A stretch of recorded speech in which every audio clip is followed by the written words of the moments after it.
ගොඩක් අය මට සැරින් සැරයට මැසේජ් කරලා ඉල්ලපු ෆෝන් එකනුත් කරන්න පුළුවන් අලුත් මලුත් ට්‍රේඩින් ස්ට්‍රැටජි එකක් අද මම ඔයාලා වෙනුවෙන් අරගෙන ඇවිල්ලා තියෙනවා. ඉතින් මේ ට්‍රේඩින් ස්ට්‍රැටජි එක මොකක්ද කියලා බලන්න කලින් මතක් කරනවා. තාම ඔයා බයිනරි කැම්පස් YouTube channel එක subscribe කරපු නැති කෙනෙක් නම් දැම්ම subscribe කරලා හැපැති bell icon එකත් click කරන්න. මොකද ට්‍රේඩින් එක ගන්න ඔයාට හම්බෙන එකම කැම්පස් එක තමයි බයිනරි කැම්පස් කියලා කියන්නේ. බයිනරි කැම්පස් කියලා කියන්නේ YouTube එකේ තියෙන තවත් එක ඇකඩමි එකක් නෙවෙයි. වචනේ පරිසමාප්ත අර්ථයෙන්ම කැම්පස් එකක්. ඉතින් අවුරුදු ගාණක් පුරාවට අපිත් එක්ක එකතු වෙලා හිටපු ඔයාලා දැනටමත් ඒ ගැන ගොඩක් හොඳට දන්නවා. එහෙනම් වැඩි කතා නැතුව අපි යන් අද ඔයාලා වෙනුවෙන් අරගෙන ආවිල්ලා තියෙන ට්‍රේඩින් ස්ට්‍රැටජි එක කොහොමද කරන්න කියලා බලන්න.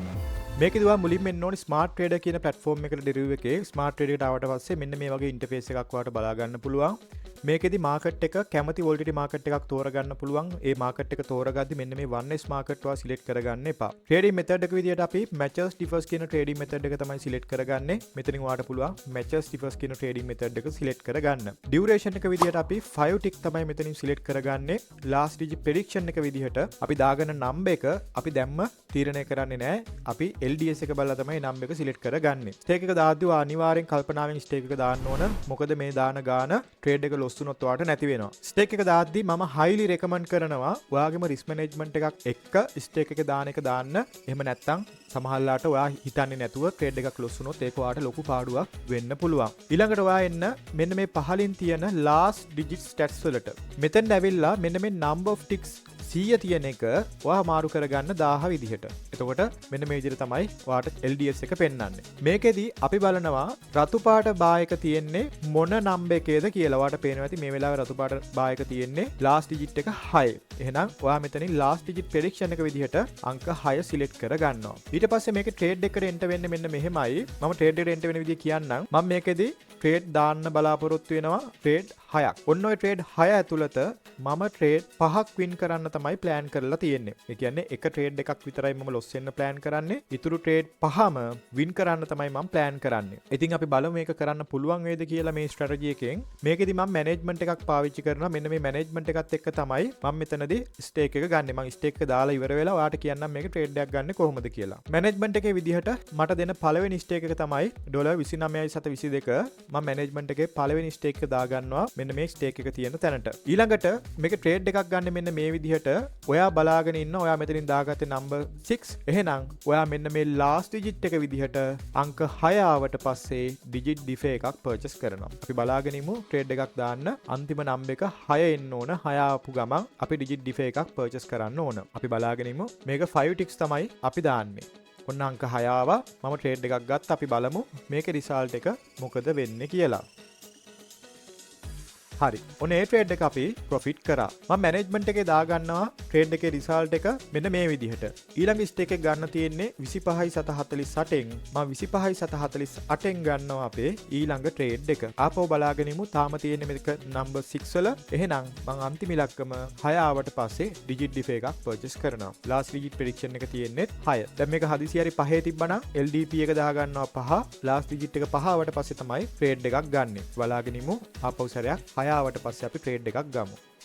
ඔන්න 6 ආවා. මම ට්‍රේඩ් එකට එන්ටර් වුණා.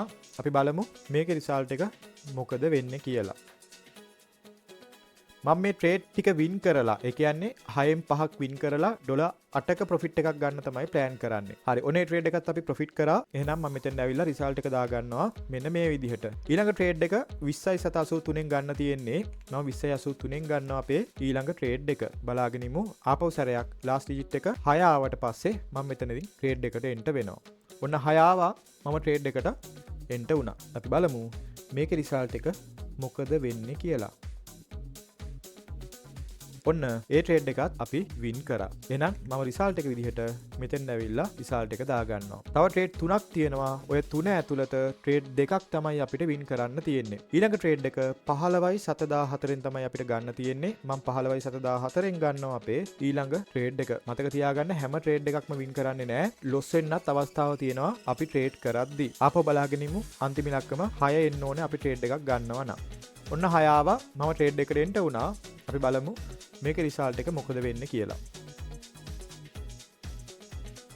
ඔන්න ඒ ට්‍රේඩ් එකත් බලාපොරොත්තු වෙච්ච රිසල්ට් එකම අපිට අරගෙන දුන්නා. එහෙනම් මම මෙතෙන් ඇවිල්ලා රිසල්ට් එක දාගන්නවා. තව ට්‍රේඩ් දෙකක් තියෙනවා. ඔය දෙකෙන් එකක් තමයි අපිට වින් කරන්න තියෙන්නේ. ඊළඟට 8.25න් ගන්න තියෙන ට්‍රේඩ් එක මම 8.25න් ගන්නවා අපේ ඊළඟ ට්‍රේඩ් එක.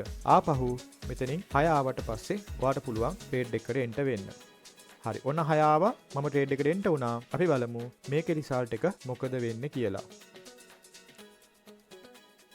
හරි ඔන්න ඒ ට්‍රේඩ් එකත් අපි ප්‍රොෆිට් කරා. දැන් ඔයාලට පේනවා ඇති අපි බලාපොරොත්තු වෙච්ච ඩොලාර්ට මේ වෙද්දි අපි හොයලා තියෙනවා. මම මෙතෙන් ඇවිල්ලා රිසල්ට් එක දාගන්නවා ට්‍රේඩ් එක වින් කරා කියලා. ඔන්න ඔය විදිහට තමයි මේ ට්‍රේඩින් ස්ට්‍රැටජි එකෙන් ට්‍රේඩ් කරන්නේ. මම හිතනවා මේක ඔයාලට පැහැදිලි වෙන්නේ නැති කියලා. මේක අමාරු එකක් නෙවෙයි. මම අර කලින් කිව්වා වගේ ගොඩාක් අය ඉල්ලලා තිබ්බ ට්‍රේඩින් ස්ට්‍රැටජි එකක් නිසා තමයි මේක අරගෙන ආවේ. ඔයාලට සාමාන්‍යයෙන් කරන්න පුළුවන් ලේසි සහ හොඳ ඇකියුරසි එකක් ගන්න පුළුවන් ස්ට්‍රැටජි එකක් විදිහට තමයි මේක මම ඔයාලට අරගෙන ආවේ. ඉතින් මේක තමයි අද ඔයාලා වෙනුවෙන් අරගෙන ආපු ට්‍රේඩින් ස්ට්‍රැටජි එක. මේ ට්‍රේඩින් ස්ට්‍රැටජි එක කරද්දි මම වීඩියෝ එකේදී මුලින් සඳහන් කරා වගේ අනිවාර්යයෙන්ම ඔයාගේ රිස්ක් මැනේජ්මන්ට් එකක් තියෙන්න ඕන. ඒ රිස්ක් මැනේජ්මන්ට් එකත් එක්ක තමයි ට්‍රේඩින් ස්ට්‍රැටජි එකක් කරන්න ඕන. මේ ට්‍රේඩින් ස්ට්‍රැටජි එක විතරක් නෙවෙයි ඔයා මොන ට්‍රේඩින් ස්ට්‍රැටජි එක කරත් අනිවාර්යයෙන්ම ඔයාට රිස්ක් මැනේජ්මන්ට් එකක්, ට්‍රේඩින් ප්ලෑන් එකක්, මනි මැනේජ්මන්ට් එකක් මෙන්න මේ දේවල් ටික අනිවාර්යයෙන්ම ඔයා ගාව තියෙන්න ඕනේ. ඒ වගේම තමයි ඔයාට තේරෙන්න ඕන ඔයාගේ සයිකොලොජි පැත්තෙන් ඔයා හරි විදිහට ස්ටේබල් ඉන්නවා කියලා. මොකද ස්ටේබල් හිටියේ නැත්තම් ඔයාට සමහරලාට ට්‍රේඩ් එකක් ලොස් වෙද්දි තව දාන්න හිතෙයි. ප්‍රොෆිට් කරගෙන යද්දි තව වැඩිපුර හොයන්න හිතේ. ඒ නිසා සයිකොලොජි පැත්තත් ඔයාගේ අනිවාර්යයෙන්ම හදාගෙන තියාගන්න එක ගොඩක් වැදගත්. මේ ස්ට්‍රැටජි එක විතරක් නෙමෙයි ඕනෙම ට්‍රේඩින් ස්ට්‍රැටජි එකක් කරද්දි. ඉතින් ඔයා මේ ට්‍රේඩින් ස්ට්‍රැටජි එකට කැමතිද නැද්ද? අනිවාර්යෙන් පල්ලෙහින් කමෙන්ට් එකක් දාන්න. ඒ වගේම තමයි ෆෝන් එකෙන් ට්‍රේඩ් කරන්න බලාගෙන ඉන්න වගේ හොඳම යාළුවටත් අනිවාර්යෙන්ම මේ වීඩියෝ එක ෂෙයා කරන්න. එහෙනම් අලුත් වීඩියෝ එකකින් අපි ඉක්මනටම ආපහු සැරයක් හම්බ වෙමු. ඔයාගේ ට්‍රේඩින් වැඩ කටයුතු හැම දෙයකටම good luck, all the best.